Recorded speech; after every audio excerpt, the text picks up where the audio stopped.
The biggest upcoming games of 2024. Let's see what we got here.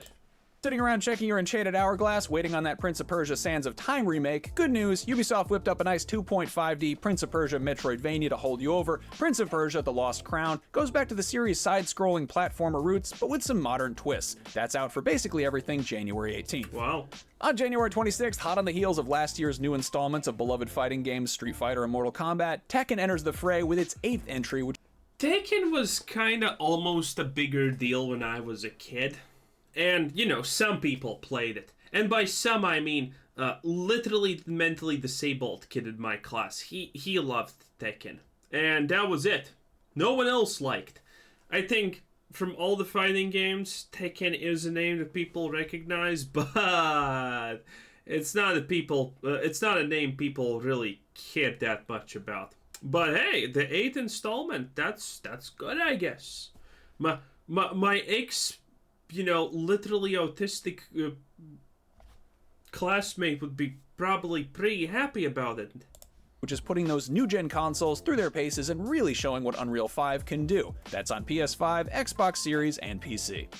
That same day on new gen and PC, as well as last gen, is Like a Dragon Infinite Wealth. That's a really expensive way of saying Yakuza 8, though the series has officially rebranded to its Japanese name, kind of like how Dragon Quest was Dragon Warrior in the West for decades, and then they finally made the switch to Dragon Quest worldwide. Anyway, notable Dragon Quest player Ichiban Kasuga returns for another wacky hero's journey, and this time he's teaming up with semi-pro pocket circuit racer and UFO catcher enthusiast Kazuma Kiryu, who you may recognize from like the last 9 Yakuza games. Or maybe not. He has a new haircut. It is what it is. He's so mysterious. As you probably heard by now, the Arkham architects over at Rocksteady are ditching... Oh man, the Suicide Squad.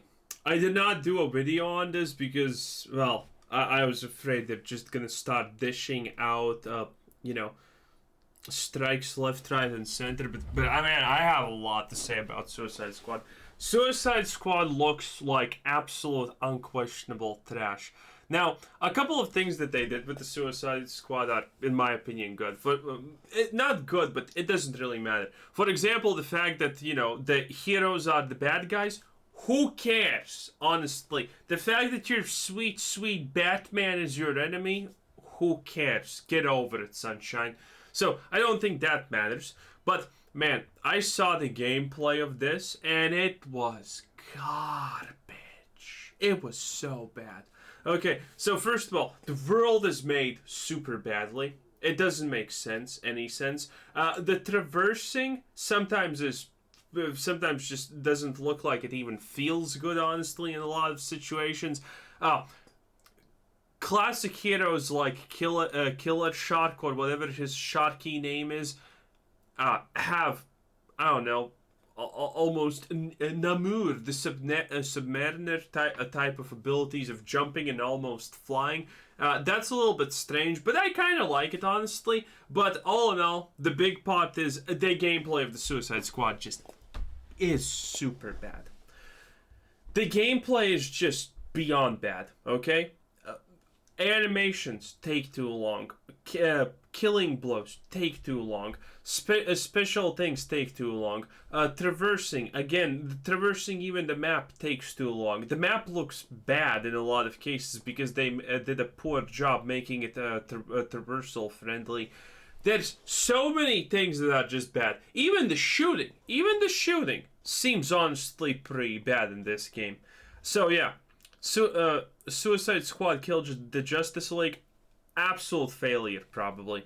By the trailer, it looks like a complete just fall brick trash. The Dark Knight and trying their hand at a co-op looter shooter starring Task Force X, better known as the Suicide. Yeah, I mean, look at this. This kind of looks good, right? Looter shooter starring. But that's an animation. You're gonna see this animation 100 times, and every single time it's gonna be like the equivalent of Starfield 8-second animation to get into the pilot seat. It's gonna be bad. Task Force X, better known as the Suicide Squad. The squad's mission, kill the Justice League. The name of this game, The Suicide Squad Kills the Justice League. You probably could have put that one together. The release date, February 2nd for new gen and PC. That same day, if you missed Persona 3 when it was on PS2, and then on PSP, and then later playable in PS Vita, well, first of all, shame on you, but second of all, good news because it's been fully rebuilt as a new modern console RPG. Who does not like Persona games? Okay, it is what it is. It's coming to everything but Switch, which is sad because the Switch is the closest thing we have anymore to a PSP or a Vita. Who knows, maybe they'll port it. The original Helldivers was a tough-as-nails top-down co-op twin-stick shooter about zapping aliens on other planets, and the sequel takes the core gameplay loop but reinvents it from a third-person perspective, adding quite a bit of scale and complexity to the missions and wearing its Starship Troopers influences even more proudly on its sleeve. Would you like to know more? Doesn't look that bad. Wow, I have never heard of this, by the way. Looks kind of cool. Well, it hits PS5 and PC on February 8th, so there you go. One game that has been in the works for quite a while is Skull and Bones. What began as a spin-off of Assassin's Creed Black Flag's naval combat has been delayed something like 7 times, so pardon me if I'm skeptical that this game will actually come out on February 16th, but that's what they're saying this time, and that's on New Gen, PC, and Amazon Luna. On the 29th, Cloud... It's not gonna probably work out. We have had so many games where you're flying a flying ship with a crew of people and you're doing this type of stuff. Naval combat. The cartoonish Fortnite looking graphic one where you're a pirate is, I think, the closest that has come to victory. But everything else like this has just absolutely failed so hard. And Amazon Luna.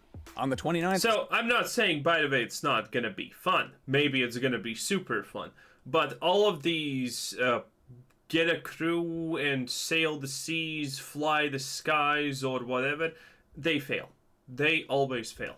Cloud, Tifa, Barrett, and company are back, joined by quite a few familiar faces, and now they're turned loose at a massive, sprawling, open-world, and infinitely more detailed recreation of the original FF7's overworld map, which you can travel around by Chocobo, or on a Segway if you so desire. Okay. FF7 Remake was an incredibly ambitious start, and it sounds like Rebirth is going to be a substantially larger undertaking in all the best ways. I mean, people are gonna like it because there's this white-haired guy, and he's pretty cool.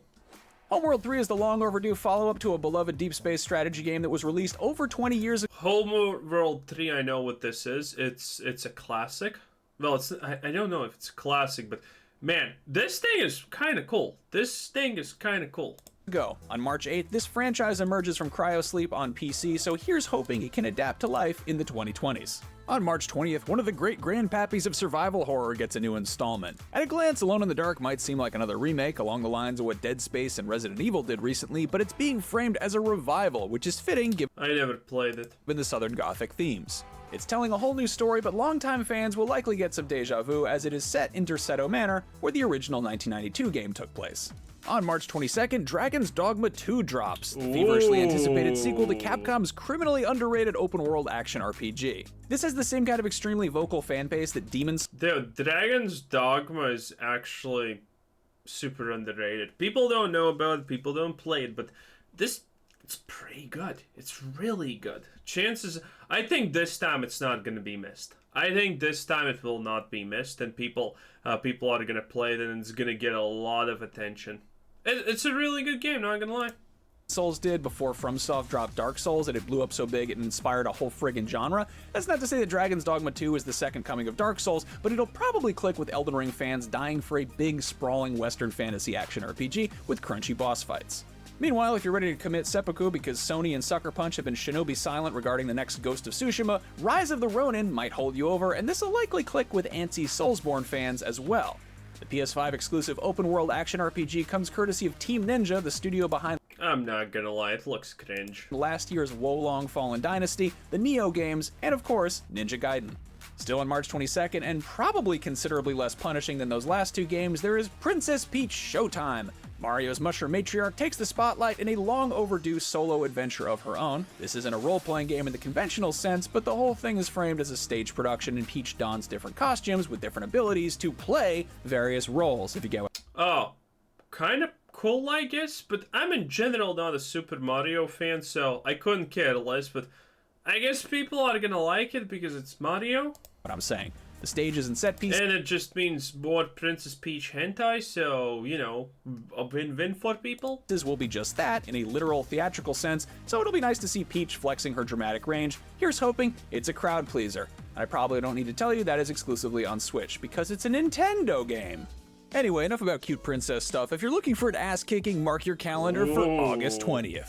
Because that is when the long-awaited black myth Wukong will make its journey westward, probably to beat you up. Developed by Chinese studio Game Science, this Souls-like pulls from the classic folktale Journey to the West, which was the original inspiration for Dragon Ball, and which was loosely adapted into a video game back in 2010 in Ninja Theory's Enslaved Odyssey to the West. Our Black Myth preview from last year says it's definitely got some Soulsborne DNA, but plays in a way that it's all its own. That's on new gen and PC. Meanwhile, a few weeks in about... I mean, that looks pretty good, not gonna lie. This is probably... Well, anything Souls-like is gonna sell, right? Technically. So, I mean... Are you excited? I think it's not gonna be bad at the bare minimum, right? That's on new gen and PC. Meanwhile, a few weeks and about 38,000 years later, there's Warhammer 40,000 Space... No. Big no. This is a huge no, okay? Warhammer 40k Space No One Cares Marine. That's what it's called. No one likes it. It's gonna be trash. It's gonna be bad. So, it has the aesthetics, right? It actually has the aesthetics, but you could have already seen the gameplay of this game. It's pretty bad. It's pretty bad.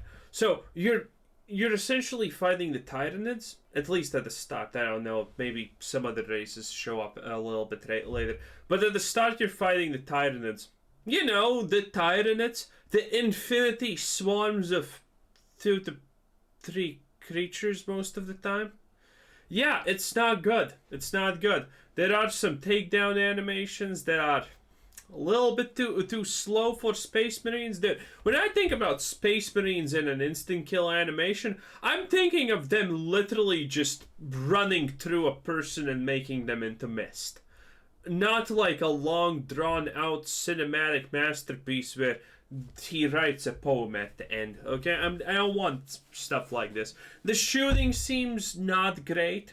There are some points where it does actually look like you're fighting millions of Tyranids, but on average, you know, Warhammer 40k Space Marine 2 currently seems like an absolute disaster.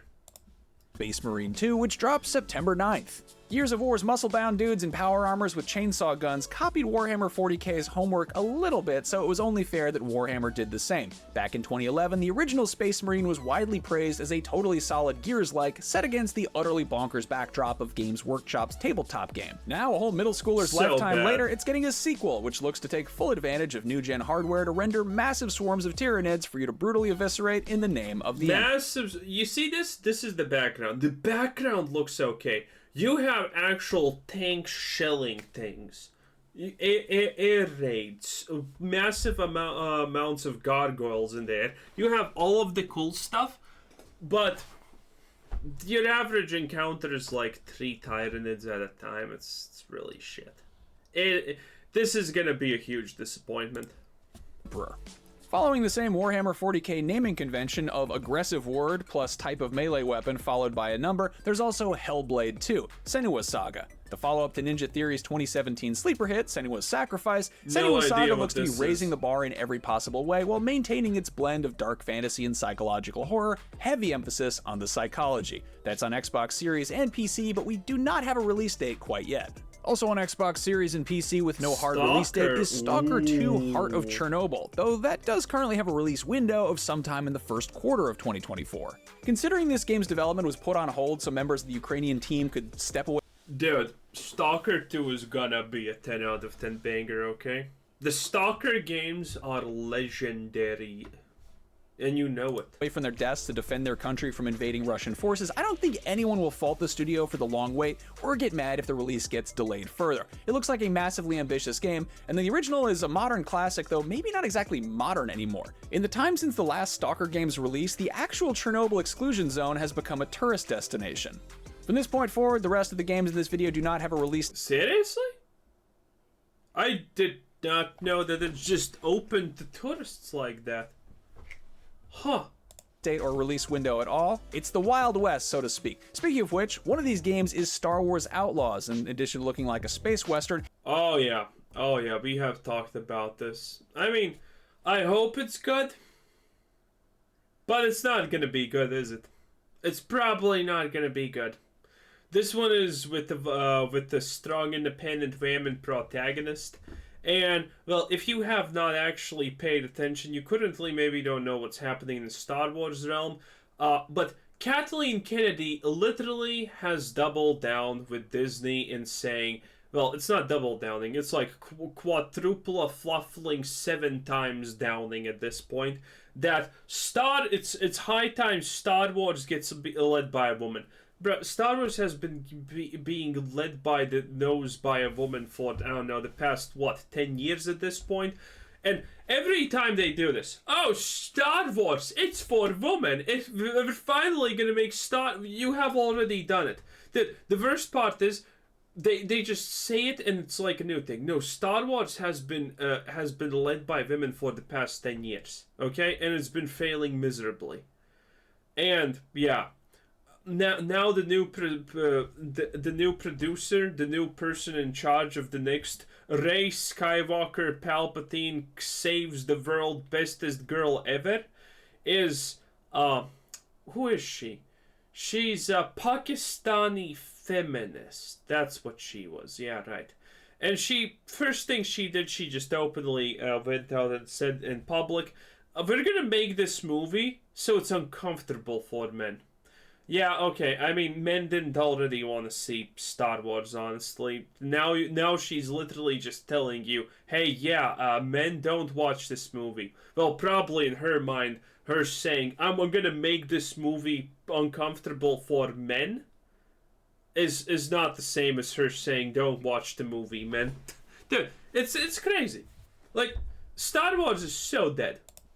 It's also wild that it took this long to get a game that could be described as GTA, but with speeder bikes and blasters and Jabba the Hutt. No, From the looks of things, bad. that's what Outlaws is shaping up to be, though, to be precise, it's a Ubisoft game, so a more apt comparison might be Watch Dogs. Yeah, again, strong independent women, Ubisoft. Obviously, it's Ubisoft because Ubisoft is a bunch of crazy feminists that fail everything. So, it's a perfect fit for, Disney. Womp Rats. I am definitely not complaining at the prospect of an open-world Star Wars game that focuses on the scum and villainy. We already had in the trailer for this game where she just literally was punching out men like there's no tomorrow and creating insane feats of strength for women. Hey, this is gonna be good. This is gonna be your independent polar female fantasy. Of a galaxy far, far away. I will, however, complain if Bosk and Dengar and Zuckuss don't show up. Boba Fett's fine, we get enough of him, and Forlom, I could take it or leave it. IG-88, he's alright, but I really want Bosk and Dengar and Zuckuss in there. Put those weird dudes in this game, please. Supergiant Games has been chugging along for over a decade, regularly putting out colorful, deceptively complex games that have consistently pleased critics and fans Hades too, no, that's gonna be a banger. alike, and Hades was met with such a unanimously positive reception that you really can't blame them for making a second installment, which is supposed to arrive sometime this year. For any Persona fans rolling their eyes at the casual newcomers flocking to Persona 3 Reload, phew, I have just the thing which you probably already know about, Metaphor Refantasio, a cool sounding name for a brand new RPG in a brand new universe from a ton of the people It's gonna create so much hentai, and that's the only thing that matters. I love it behind already. the Shin Megami Tensei / Persona series. If you want a JRPG that doesn't go quite as hard in the paint or the fonts, there's always Paper Mario: The Thousand Year Door, which remakes the beloved GameCube RPG for Switch, and which should be a nice follow-up to the Super Mario RPG remake that we got way back in 2023. Vampire the Masquerade Bloodlines 2 is yet another long-awaited sequel that became... Hasn't it been long awaited now for like 40 years, by the way? I'm slowly starting to lose hope, not gonna lie. Even more long-awaited after the decision was made to go back to square one in the hands of a new developer, but the good news is that developer is the Chinese Room, the studio behind the Amnesia games and Dear Esther, so this vampire game might be kinda spooky. The skin of a killer bell. If the phrase Seiken Densetsu means anything to you, you're probably well aware of Visions of Mana, but if you're not, it is the first mainline entry in quite some time in Square Enix's beloved Mana action RPG series that got its start way back a million years ago as a Final Fantasy spin-off for the original Game Boy. Anyway, it's probably better known as Secret of Mana on the Super Nintendo. Here's the part of the video where I say that I would like to get an HD remake of Secret of Evermore, which was like the weird sort of bastard American cousin of Secret of Mana that was on Super NES. I love that game, one of my favorite games of all time. I'm one of 17 people who feels that way. Thank you for listening. Let's talk about games that are coming out in the future. There's no shortage of big fat fantasy RPGs being cooked up by the fine folks. Oh yeah, we already know this one. I think it has potential. Other people are, not thinking that, but who knows? Okay, what do we have here? Genshin Impact, no one cares. Elden Ring, a Shadow of the Earth Tree, we know about that, right? Doom Year Zero and Metroid something. Anyway, yeah, I think this is pretty good. Decent. Some of this is good, but some of this are gonna be stinky, boys, okay? Justice League, the ship game's gonna die really fast, probably. What else? Paper Mario. Well, the Space Marine Warhammer game is gonna be trashy trash. A lot of this though, really good, really good. Hades, obviously. Persona is really gonna be amazing. Stalker 2. Probably Black Myth Wukong also is not gonna be bad. Dragon's Dogma. Alone in Dark Homeworld. Man, this is pretty stacked, not gonna lie. This is pretty stacked. Anyway, this was Quizzer7, thanks for watching. Subscribe if you haven't already, and have a nice day. Bye-bye.